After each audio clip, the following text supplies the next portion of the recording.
যখন দেশের মানুষ যখন দুর্ভিক্ষে, বাংলাদেশের সরকার তখন চীন, রাশিয়া, ভারত তাদের শুভেচ্ছা নিয়ে ব্যস্ত। আজকে আমরা সাধারণ মানুষ দুর্ভিক্ষের ভিতরে আছি, দ্রব্যমূল্য নিয়ন্ত্রণের বাহিরে। আজকে দেখেন দ্রব্যমূল্যের দিকে, আজকে সাধারণ জনগণের দিকে কোনো খেল না করে, আজকে এই দ্রব্যমূল্য নিয়ন্ত্রণ না করে আজকে সরকার সবসময় শুভেচ্ছায় ব্যস্ত। যেখানে বাংলাদেশের 16 কোটি মানুষ দুর্ভিক্ষে আজকে নিত্যপূর্ণ দামটা কেমরে, এই যে 2 দিন আগেও এই যে গ্যাসের দাম এবং বিদ্যুতের দাম বাড়লো। এই যে দেখেন অনেক কথা বলতে হয়, এই যে নির্বাচন, তামসার নির্বাচন, মজিবুল হক চুন্নু এবং জিএম কাদের তারা বিরোধী দল এখন সংসদে। মজিবুল হক চুন্নু বলল যে সংসদে বিরোধী দল হয়ে একটা কথা বলল যে আপনারা তেলের দাম, গ্যাসের দাম, বিদ্যুতের দাম বাড়াবেন না, তেলের দাম, বিদ্যুতের দাম, গ্যাসের দাম বাড়াবেন না। আসলে এটা হলো সম্পূর্ণ নাটক। এই যে 7 জানুয়ারি যে নির্বাচনটা হইল, জাতীয় পার্টির জিএম কাদের এবং মজিবুল হক চুন্নু এই দেশের জনগণকে বিপদের দিকে ঠেলে দিচ্ছে। আজকে যদি 7 জানুয়ারি নির্বাচনে তারা না আসতো, এই দেশের সরকার এককভাবে নির্বাচন করতে পারত না। দেশের সব দল অংশগ্রহণ করে শান্তিপূর্ণ নির্বাচন আসতো, দেশে একটা সুন্দর পরিবেশ সৃষ্টি হতো। আজকে দেশটার ভিতরে কি নৈরাজ্যতা সৃষ্টি হচ্ছে। এই যে দেখেন, এই যে বিভিন্ন জায়গায় গৃহবধূকে আটকে রেখে গণধর্ষণ এবং কি খুন খারাপি হইতেছে। এই যারা এই সমস্ত কাজকর্ম করতেছে তাদের প্রতি আমি তীব্র নিন্দা জানাই। এবং এই যে আজকে দেখেন 50 বছর ধরে সাংবাদিক সাগর অনির হত্যার বিচার হইতেছে না। এরকম বিচার হইতেছে না দেখে আজকে দেশের অপরাধ বাইরে যাইতেছে। আজকে আমি এই কথাটাই বলতে চাই, এই মজিবুল হক চুন্নু এবং জিএম কাদেরকে। মজিবুল হক চুন্নুর বাড়ি মনে হয় কিশোরগঞ্জ। এই যে কিশোরগঞ্জ যারা রিক্সা চালা তারা বলে আমরা বুঝতে নাই, এবং তারা বড় গলায় বলে যে আমরা একজন রিক্সা শ্রমিক যদি মজিবুল হক চুন্নুর সাথে নির্বাচন করি আমরা বিপুল বুড়ে একজন রিক্সা শ্রমিক পাস করবে। আজকে দেন তাহলে কতটুক বুকে সাহস থাকলে একজন রিক্সা শ্রমিক এই কথা বলতে পারে। রংপুরে এবং রংপুর দেখেন, ঢাকা শহরে অনেক হাজার হাজার রিক্সা রংপুরের রিক্সা ড্রাইভার আছে। তারা বলে যে আমি রংপুরে, আজকে তারা বলে আমি যদি রংপুরে জিএম কাদের আসনে আমি একজন রিক্সা শ্রমিক এই যে নির্বাচন করতাম তাহলে জিএম কাদেরকে ফেলে মানে অসংখ্য বিপুল বুড়ে আমি পরাজিত হইতাম। আসলে তাহলে তাদের কত ঘৃণা করে নির্বাচন ব্যবস্থাটা কোন দিকে, আজকে রাজনৈতিক পরিস্থিতিটা জঘন্য হয়ে গেছে, কারণ কোনো মানুষের কথায় এবং কাজে মিল নাই। আজকে আমি বলতে চাই, এই যে দেখেন রাজনৈতিক পরিস্থিতিটা এমন হয়েছে যে এই যে কয়েকদিন আগে পল্টন মোড়ে ইউনাইটেড পুলিশের হামলা, এক প্রকার পুলিশ বললো যে মাইরো না, আরেক প্রকার পুলিশ বললো যে তাদের কথা না শুনে মারলো। আজকে দেশের ভিতরে 2টা গ্রুপ হয়েছে, সৎ গ্রুপ এবং অসৎ গ্রুপ, তাই না? আপনি যদি আমাকে প্রশ্ন করেন তাহলে বলবেন যে পুলিশ সেখানে মারলো কেন?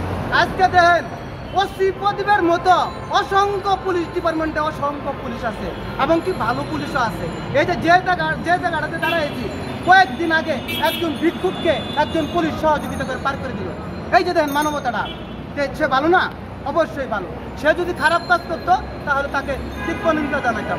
এরকম কিছু মানে শান্তিপূর্ণ কর্মসূচিতে কিছু অসৎ পুলিশ আছে যারা পায়ে পাড়া দিয়ে ঝগড়া করে একটা পরিস্থিতি ঘোরাটা করতে চায়।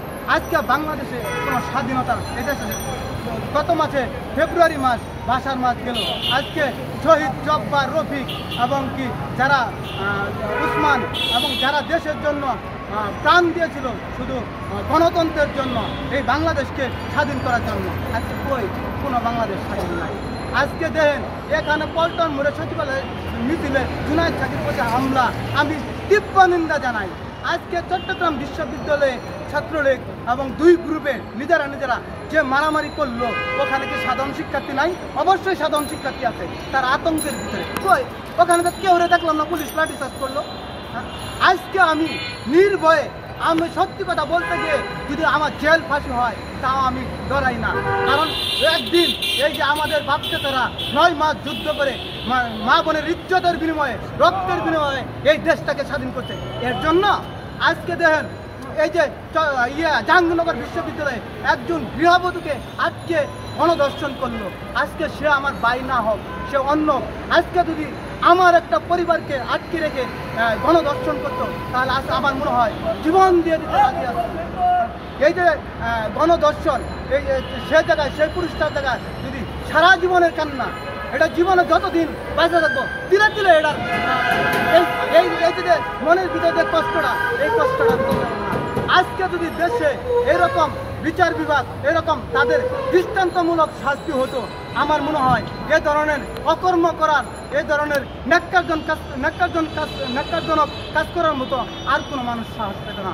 তবে আমি একটা কথা বলতে চাই যে বাংলাদেশের 18 কোটি মানুষ আছেন, যেখানে অন্যায় সেখানেই প্রতিবাদ। আসেন আমরা ঐক্যবদ্ধ হয়ে প্রতিবাদ করি, সে যাই হোক, পুলিশের লোক হোক এবং কি সাধারণ লোক হোক এবং কোনো দলের লোক হোক। আমার একটা কথা, আমি সাধারণ জনগণ হিসেবে একটা কথা বলতে চাই যে অন্যায় যে করবে, অন্যায় যে কাজ করবে, সেই কাজের যার বিরুদ্ধে বিচার হবে। আমরা সাধারণ মানুষ আজকে উঠে দাঁড়াই।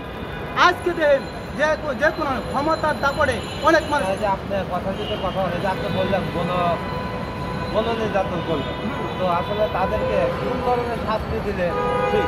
আমি তাদেরকে ফাঁসি চাই, তাদের ফাঁসি চাই এবং কি এই ধরন ন্যাক্কারজনক কাজ বাংলাদেশের ভিতরে তাদের দৃশ্য দেখে এরকম ন্যাক্কারজনক কাজ যেন আর কোনো লোক করতে না সাহস পায়। আর এবং আমি তার পরিবারকে ধৈর্য ধরার মতো তৌফিক জানাই এবং কি সমবেদনা জানাই, তাকে যেন আল্লাহ তাআলা ধৈর্য দেয়।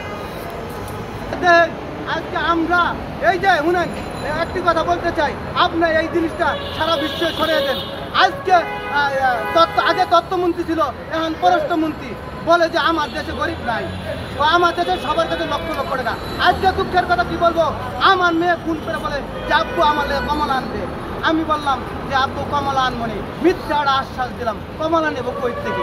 1 কেজি চাউলের দাম যেখানে 80 টাকা, 1 কেজি গরুর মাংসের দাম 800 টাকা এবং কি 1 কেজি পেঁয়াজের দাম 130 টাকা। সেই আমি চাউলই কিনবো না, মাছই কিনবো না, তরকারি কিনবো? আমি কমলা কিনবো কি দিয়া? আর একটা কথা মনে পড়ে গেল আমার, আজকে বাংলাদেশের গরিব মানুষের ছেলেপেলে পড়ালেখা করে তাদের চাকরি হয় না। চাকরি হয় কাদের? বড় লোকের ছেলেপেলে। এই যে জায়গাটা দাঁড়িয়েছি, এই যে আমার ডান পাশে সচিবালয়, বড় বড় কর্মকর্তারা কোনো নিয়োগ দিলে তারা ফোনের মাধ্যমে তাদের ছেলেপেলে এবং তাদের ভাইনা ভাতিজা তাদেরকে এবং কি যোগ্যতা, একজন যদি বিয়ে পাস করে, গরিবের ছেলে যদি MA পাস থাকে, গরিবের ছেলে এটা চাকরি হয় না। সংসদে বলবো কার কথা? তারা তো সুখে আছে। আজকে যদি গরিব মানুষের ছেলেমেয়েরা চাকরি হয়, সংসদে যায়, তাহলে গরিবের কথাটা তুলে ধরবো, গরিবের দুঃখটা বুঝে। আজকে তারা গরিবের দুঃখটা বুঝে। আজকে যারা সংসদে যারা মন্ত্রী মিনিস্টার এবং সচিবালয়, যাদেরকে সরকারি বড় বড় কর্মকর্তা, আর্মির অফিসার বলেন, পুলিশের অফিসার বলেন, যত অফিসার আছে তাদের বাইনা বিভিন্নদেরকে চাকরি দেয়। আজকে আমাদের গরিব মানুষের ছেলে যদি ইন্টারভিউতে টিকে, তাও চাকরি হয় না। টাকা আছে 10 লাখ। আমরা তো এই যে দিন মজুর করে খেটে খাইয়া ছেলে মেয়েকে যে পড়াশোনা করছি, 10 লক্ষ টাকা দিব কই থেকে? 10 লক্ষ টাকা হয় না, আমার ছেলের চাকরি হয় না, আমার ছেলে সংসদে যাইতেও পারে না, আমার ছেলে গরিবের দুঃখের কথাটা বলতেও পারে না। এই যে আজকে যে ফেস ক্লাবে বলতেছি, এরকম অনেক বলতেছি। আমি এইটা বলতে চাই, 16 কোটি মানুষের উদ্দেশ্যে বলতে চাই, প্রতিটি জায়গায় প্রতিটি সেক্টরে আপনারা ঐক্যবদ্ধ হয়ে অন্যায়ের প্রতিবাদ করেন, এই দেশটা একদিন অন্যায় মুক্ত হবে।